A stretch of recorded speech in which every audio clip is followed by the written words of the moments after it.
పడిపోయినారు.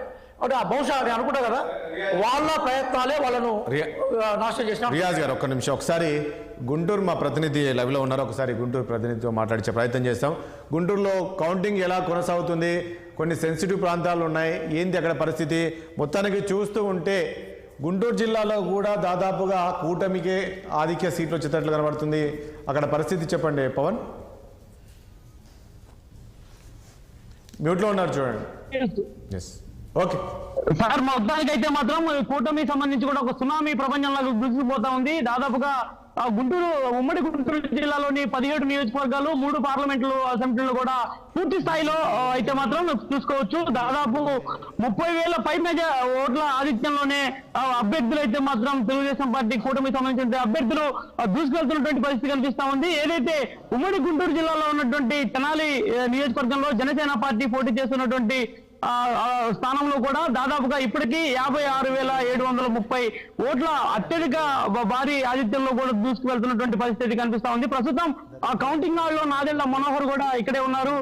మరోవైపు వైకాపా సంబంధించినటువంటి క్యాండిడేట్లు అయితే మాత్రం ఒక్కొక్కరిగా బయటికి వెళ్తా ఉన్నారు. దాదాపు ఇప్పటికీ 17 రౌండ్లు తెనాలి నియోజకవర్గానికి సంబంధించినటువంటి రౌండ్లు కూడా ముగిసినటువంటి నేపథ్యంలో ఇక ఓటమి చవిచూసినటువంటి అన్నాబొద్దిని శివకుమార్ అయితే కొద్దిసేపు క్రితమే ఆ కౌంటింగ్ హాల్ నుంచి కూడా బయటికి వెళ్ళినటువంటి పరిస్థితి కనిపించింది. మరోవైపు చూసుకోవచ్చు సార్, ఏదైతే గుంటూరు పార్లమెంట్ కి సంబంధించి కూడా గుంటూరు పార్లమెంట్ ఎంపీగా వచ్చినటువంటి ఏదైతే పెమ్మసాని చంద్రశేఖర్ దాదాపుగా ఇప్పటికీ 60,735 ఓట్ల ఆధిక్యంలో కూడా దూసుకు వెళ్తున్నటువంటి పరిస్థితిలో ప్రస్తుతం అయితే మాత్రం కనిపిస్తా ఉంది. ఇప్పటికీ 11 రౌండ్లు ముగిసినటువంటి నేపథ్యంలో మరొక 6 రౌండ్లు మాత్రమే మిగిలి ఉన్నాయి. దాదాపు 1,00,000 పైచులకు ఆధిక్యంలో కూడా తాము గెలుస్తామంటూ ఇప్పటికే పెమ్మసాని చంద్రశేఖర్ అయితే బయటకు వచ్చి ఒక ధీమాగా వ్యక్తం చేస్తున్నటువంటి పరిస్థితి కూడా కనిపించింది సార్. మరోవైపు పల్నాడు జిల్లాలో విషయానికి వస్తే, పల్నాడు జిల్లాలో మాచర్ల నియోజకవర్గం, ఏదైతే మాచర్ల నియోజకవర్గంలో ప్రస్తుత ఎమ్మెల్యేగా ఉన్నటువంటి పిన్నెల్లి రామకృష్ణారెడ్డి ప్రాతినిధ్యం వహిస్తున్నటువంటి మాచర్ల నియోజకవర్గంలో కూడా ఇప్పటికే దాదాపు 30,000 పైచులకు జూలకంటి బ్రహ్మానందరెడ్డి ఆధిక్యంలో దూసుకెళ్తున్నటువంటి పరిస్థితి కనిపిస్తా ఉంది.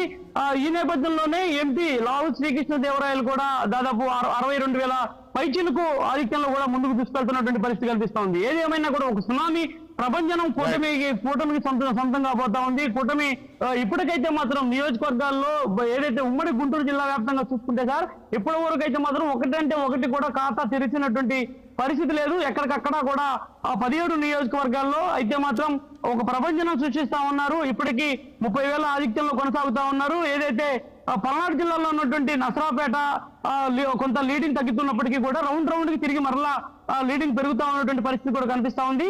ఈ నేపథ్యంలోనే చూసుకోవచ్చు, ఏదైతే ప్రస్తుతం గుంటూరులో అయితే మాత్రం టీడీపీకి సంబంధించినటువంటి కార్యకర్తల నేతల సంబరాలు అంబరాలు నేపథ్యంలో కొద్దిసేపు క్రితమే మంత్రి విడుదల రజనీ కార్యాలయంపై కూడా తెలుగుదేశం పార్టీ సంబంధించిన కార్యకర్తలు పెద్ద మొత్తంలో కూడా రాళ్లు దాడి చేశారు.